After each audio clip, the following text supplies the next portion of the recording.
Hey, anybody there? What did you say? I'm using my laptop, so if you can't hear me, let me know. Okay.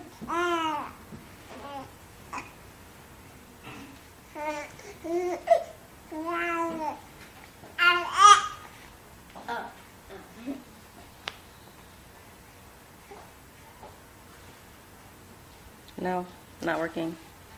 Can y'all hear me? Anybody? Can you hear me? Okay. So y'all just saying, hey, can y'all hear me or not? Let me turn the light on.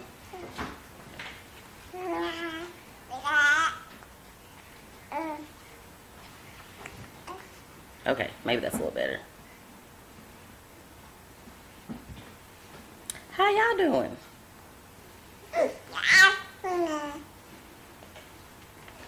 Hey.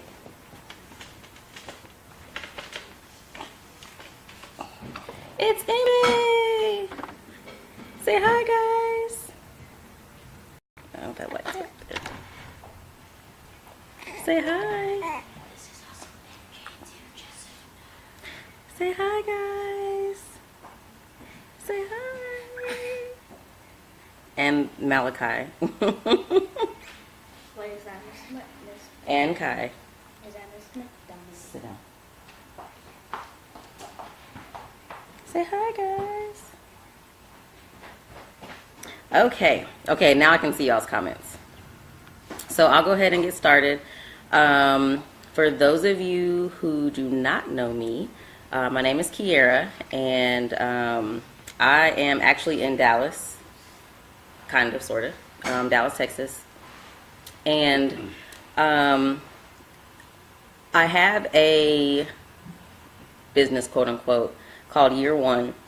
And I originally started it for helping students with college preparation. Long story short, decided that I really wanted to work with women and helping them in their marriages. And so Year One became coaching and consulting. And so the coaching part was wife coaching, the consulting part was college consulting. And so that kind of started last year, the Year One wife coach stuff. So you can follow me on Instagram. It's the_wife coach. And last year found out that I was pregnant. We were having a baby that we prayed for, that we wanted. Here's her little chunky self right here. And as we were kind of, talking about having another child, water birth popped into my head. So with the first two, my first two, Kai and Malachi, that were walking around in the back, they were both hospital births. And so with Kai, real briefly, with Kai, I didn't even realize I was in labor. I called my mom like I was in pain. I couldn't be still. I was bent over on the couch, trying to walk around, didn't know what to do. She said I was in labor. I didn't believe her, but she told me to go to the hospital. So I went to the hospital, and yes, I was in labor. They tried to check me. I was in so much pain, it was ridiculous. I was just screaming, crying, and they were like, just send her to her room, give her epidural. She's acting a fool. And I was acting a complete fool. And I cannot tell you when I went into labor. I can't tell you how long I was in labor. All I know is it was very long. The hospital stay, I hated it. They come in and they check you every, 15, 20 minutes, whatever it is. But at some point, they had to break my water. I think they were monitoring her and she was having some heart rate issues. So they broke my water, and it was actually kind of terrifying. For my first child, going through all that, it was pretty terrifying. But they broke my water and gave me an epidural previously before that. And they kept telling me when the time came to push. And so when you have epidural, it is very hard to know when you're pushing. And so it took like everything in me to try to push, but they had to use a vacuum to assist her out. So after that, the doctor, who was not even my doctor, because usually in a hospital they work in groups, and it was the doctor that was on call. He had to stitch me up. I tore very badly. He had to stitch me up, and he lost count of how many stitches he gave me. It was traumatizing. They packed me with gauze, sent me to another room for recovery, and forgot to actually come back and check on me. And they left the gauze in, and they had to get out the next day. So like 24 hours had gone by. They had to give me like a pain numbing drug to even get the gauze out. So completely traumatizing first experience. Then with Malachi, another surprise baby.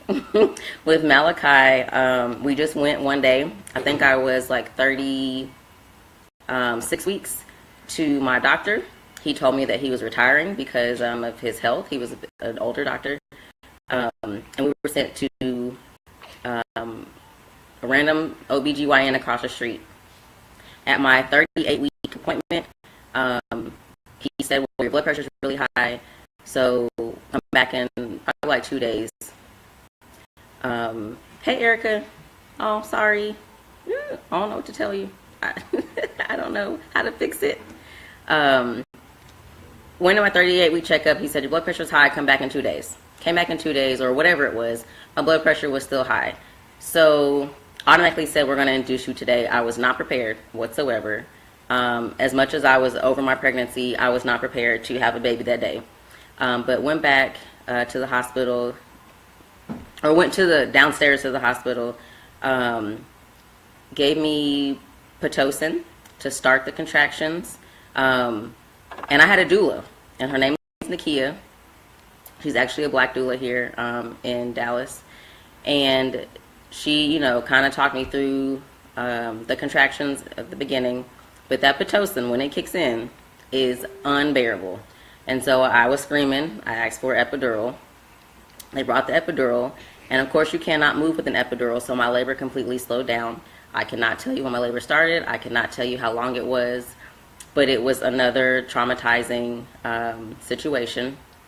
Of course, then again, the doctor comes in and tells you you need to push, and you're like, I am pushing. Like, no, you need to push harder. I don't know how much harder I can push when I can't feel myself pushing. And you're laying on your back the whole time. And so it's very difficult. And then he was born.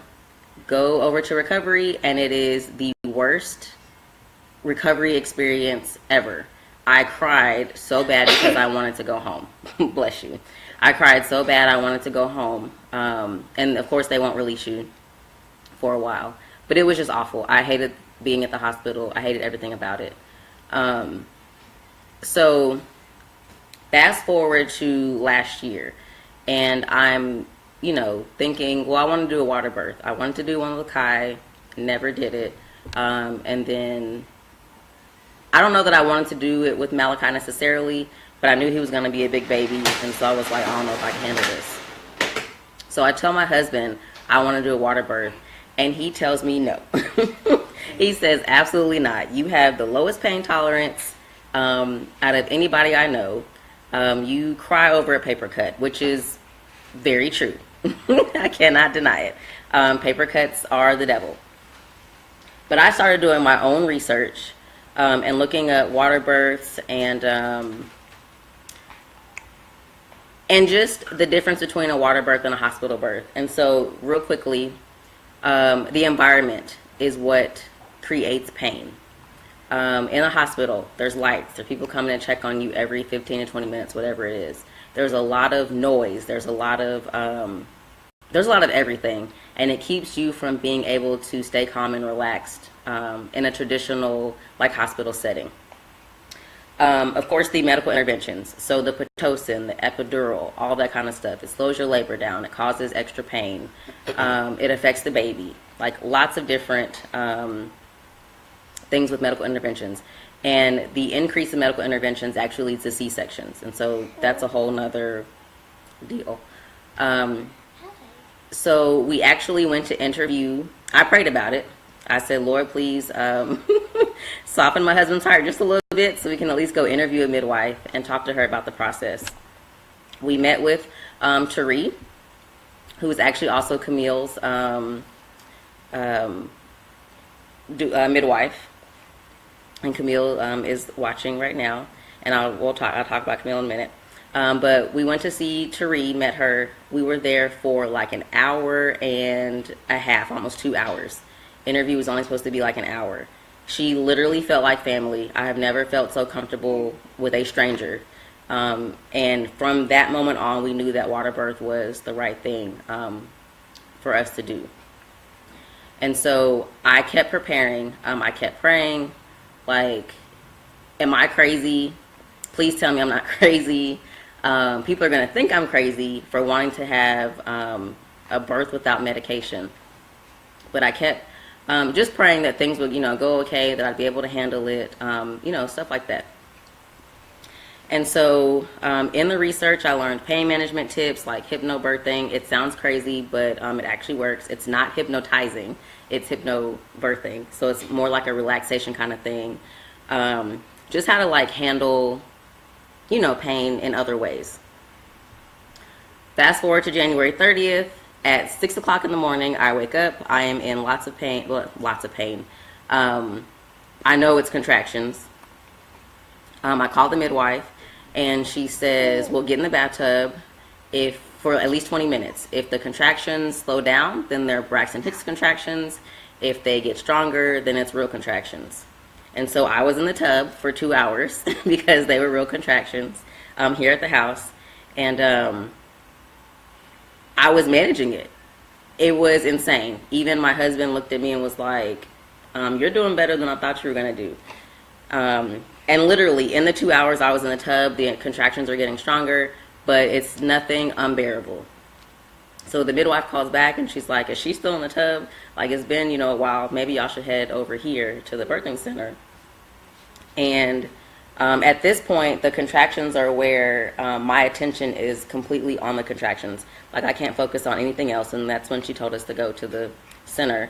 So we get to the center at 10 o'clock.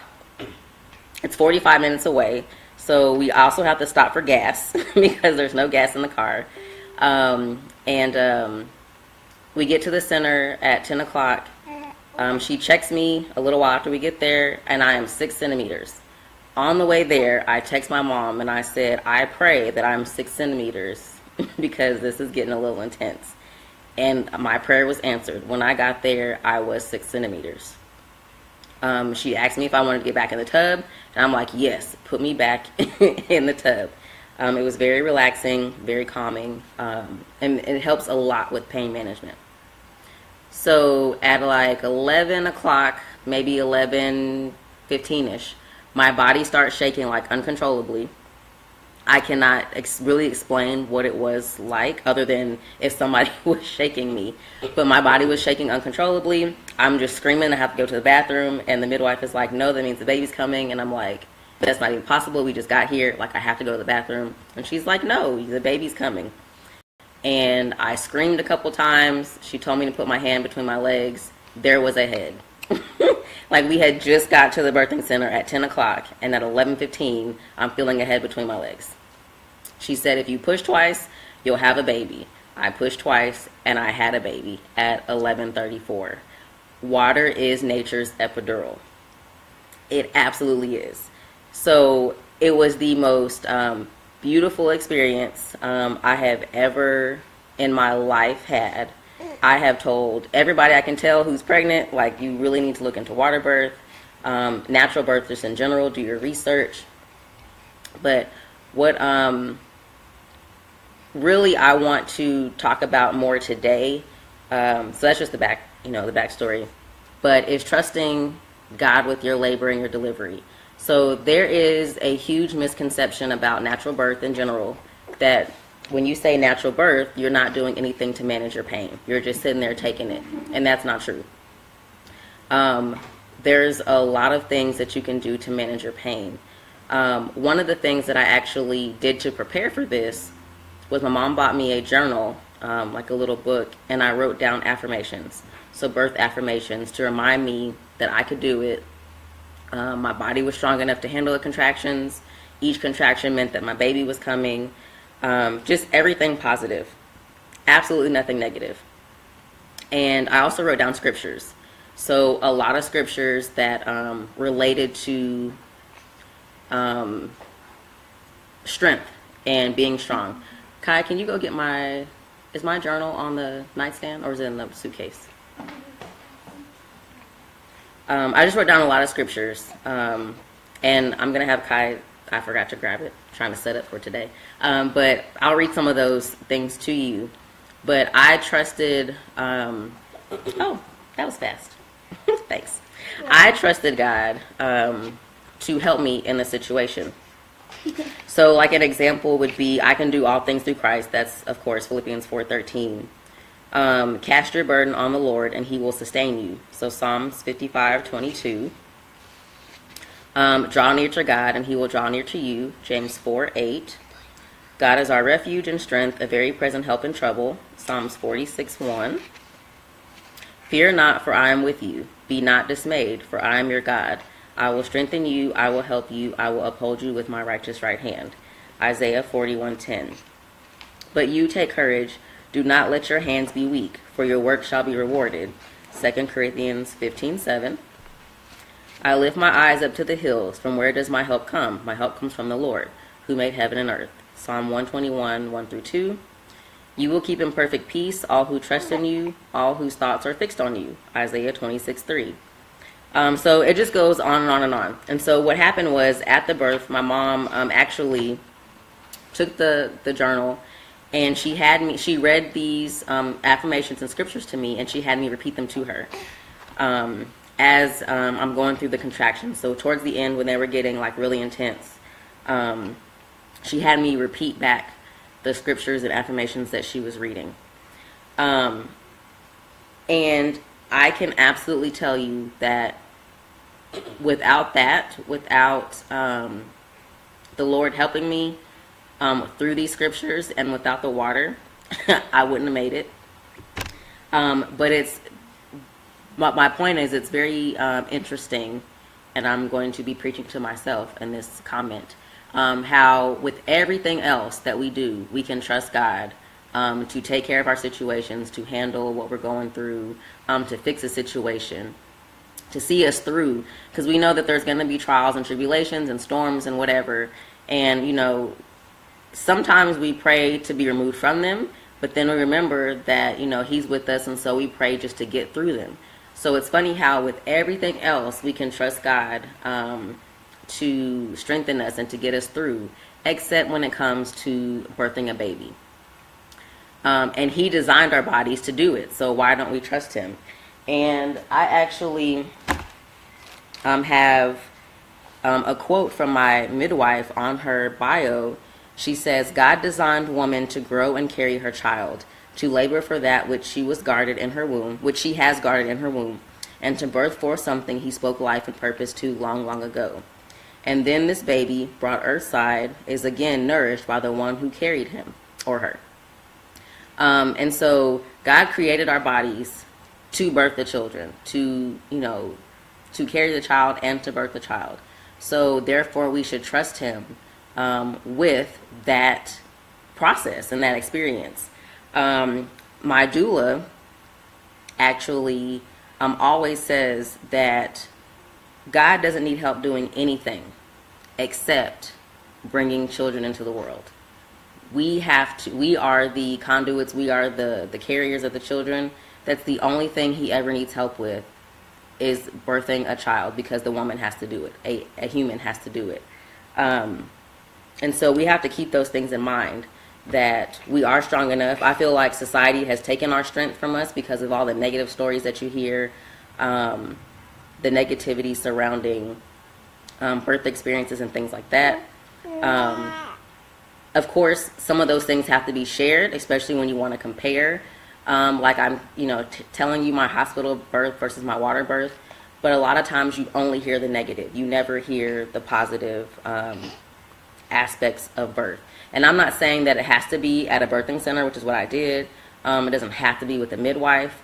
But you definitely have to trust God, is that, that he did this thing in you, and he's birthing something through you. But you also need to do your research and know what's needed and what's not needed, what's necessary and what's not necessary, especially when it comes to interventions. And so also with, the title of the video today, writing the vision for labor and delivery, is write down what you want. So I knew what I wanted. I wanted a quick water birth. I had heard stories of women saying, my labor was only 4 hours, my labor was only 5 hours. I didn't even make it to, such and such. I pushed twice and the baby was out, or, stuff like that. And I said, God, I want the same thing. I want a fast delivery that I can handle, but I at least want to make it into the tub and have a water birth. I wanted to birth her in the water. And that's exactly what happened. I had a 5-hour labor where I was at home in the tub. I got to the birthing center, got back in the tub, and within an hour and 34 minutes, she was born. Like, that is insane. It's almost unheard of. But that is exactly what I prayed for. On the way to the birthing center, I was like, Lord, please let me be 6 centimeters. I get to the birthing center, and I'm 6 centimeters. So what you want for your birth, you need to write it down. You need to pray about it. Be specific about it. The other thing I was praying for, a desire, was to have a black midwife. When I first started looking for midwives, they were all Caucasian. They in my area, I looked at in Mansfield, Irving, Arlington. You might not know where these places are, but they're very close to my house. The furthest might have been like 20, 25 minutes from my house. And there were no black midwives on any page that I looked at. And a few days or a few weeks before, I got back in touch with my doula from Malachi's birth, and I said, are there any black midwives in Texas? And she said, yeah, there's one. And I was like, oh, well, never mind. And she says, ... she's in Hurst. Hurst is only 35 minutes from my house.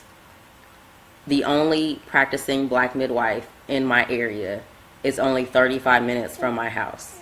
Like, in the DFW area, in North Texas, basically, kind of thing, is 35 minutes from my house. I prayed that we would be able to do the water birth. I prayed for my husband's heart to be softened to have a water birth, because he was not only concerned for my pain management and my pain tolerance, he was concerned for, bad things to happen. And so once we left the interview with Tari, he was like, yes, we're absolutely doing this. Just from meeting her and seeing how comforting and how just how the experience was different. We went to the OBGYN when I found out I was pregnant, and there was no connection with her. She was very standoffish, and I thought the first time maybe she's just having a bad day. We went back the second time, and it was the same thing. It was like she didn't want, I was only a number. I was just another patient. I wasn't anybody to her. And we met Tari, and it was like, he kept saying, so after the baby's born, like, that's it, we don't ever see you again. It was that kind of like immediate connection. Like, this is a family member, a long lost family member that we haven't seen in a long time, something like that. So I prayed about that, and found her. Then of course, the financial aspect of birth, I prayed about that too. Like, I can't afford to pay forever for a hospital birth when I got to pay for 3 kids. Contacted the insurance company, and they said, well, you don't have to pay a single dime. We will cover everything. They covered all of the expenses for a midwife, for a birthing center, all covered 100% as long as it was in network. And Tari just happened to be in network. So there was a lot of things that just kept lining up, and I kept trusting God to make it all work out. There were times where I was nervous, like, I think I'm crazy. I'm going to get to, I'm going to get to the birthing center, and I'm not going to be able to handle the pain. And then I went back to my affirmations. I went back to my scriptures. I read them. I wrote them on my mirror in my bathroom. I wrote successful natural, birth affirmations on the mirror. No, the doula was not covered. I actually didn't get to use her this time, but as you see, I didn't need her this time. We were only there for the birth part, an hour and 34 minutes. So no, the doula was not covered by insurance. But yeah, I didn't even need her this time. Malik was basically, my husband was basically my doula. But some insurance companies do cover that, so just double check with that. But everything literally lined up. It was like literally the best experience ever. And from that, I now want to become a, childbirth educator, a breastfeeding educator. There's like so many doors that have opened just from this one experience. That it's like literally insane. Like people I talk to at work that are pregnant, talking to them about water birth, and they're like, oh, well, let me look into that. Let me research it. And they're researching it. And one of the ladies is having a water birth. She's actually due at the end of this month, so keep her in your prayers. Her name is Amy. And then another coworker, she's looking into it, researching it. She's not due until October, but keep her in your prayers that everything lines up for her as well. She's having more of the insurance issues because she's on her husband's insurance. But I highly suggest if you are pregnant, or if you are trying to get pregnant, or if you want to have a baby soon or in the future, whatever it is,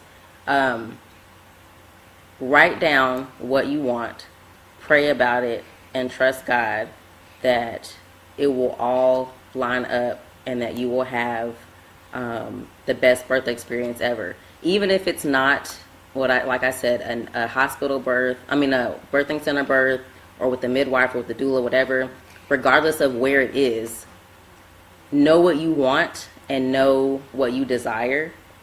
So that way, when the time comes, you can get that.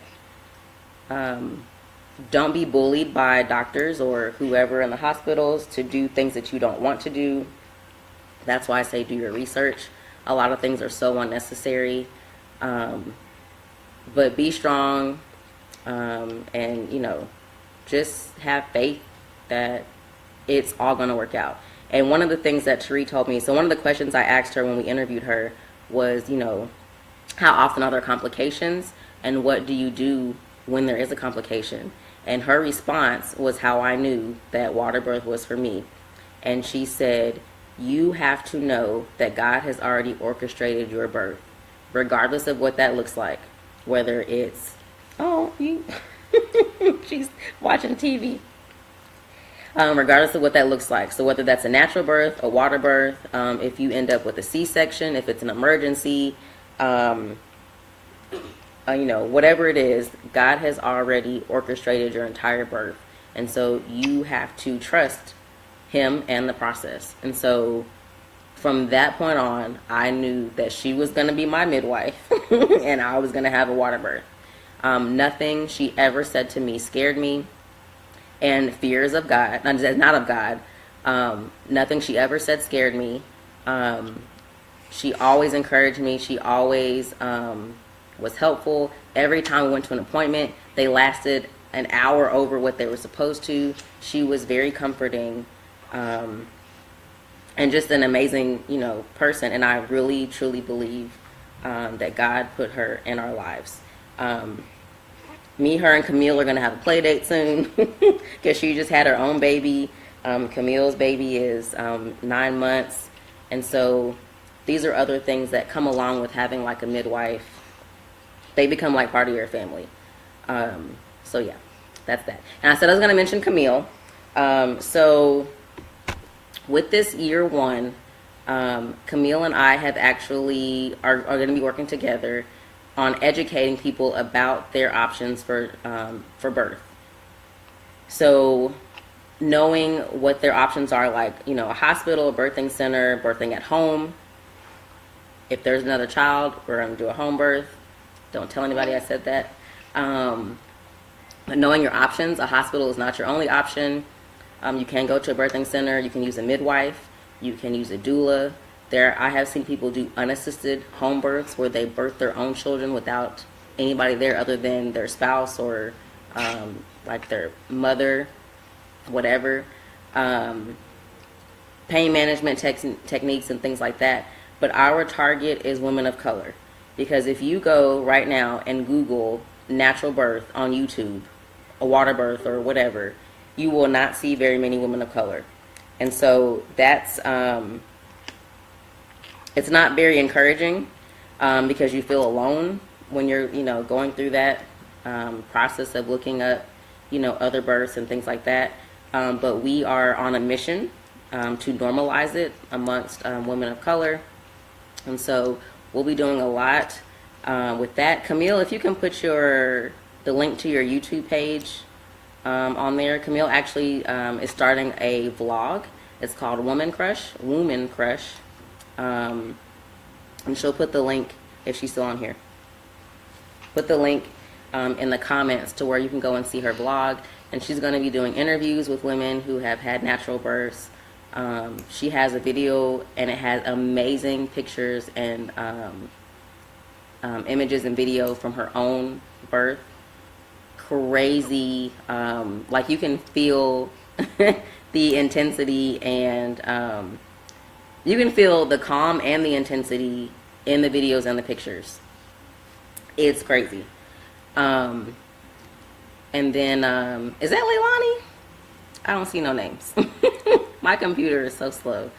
But we are working together to normalize natural birth among women of color. And then it's going to be called, I think, I might be speaking too soon, I think we're going to call it Birth in Color.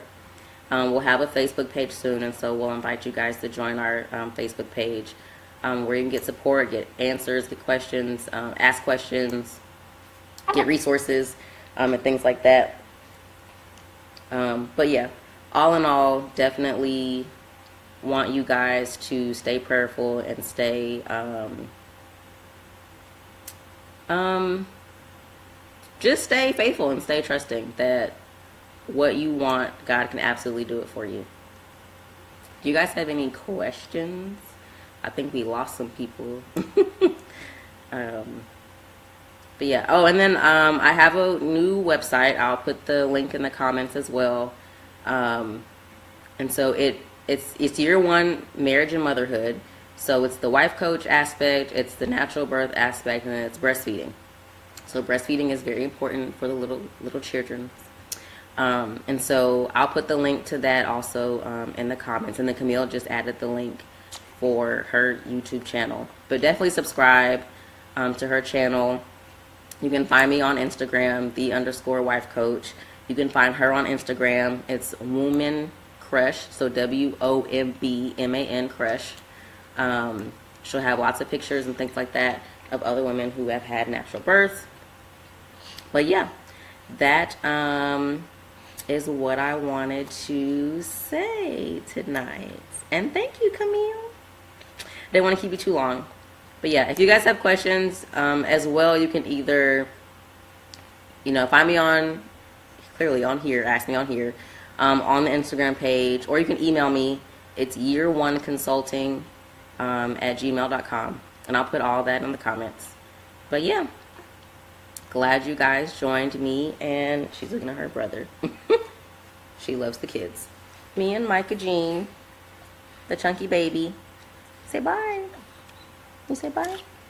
Okay, that's good. You say bye? So yeah, I definitely appreciate you guys. And yeah, I will talk to y'all later.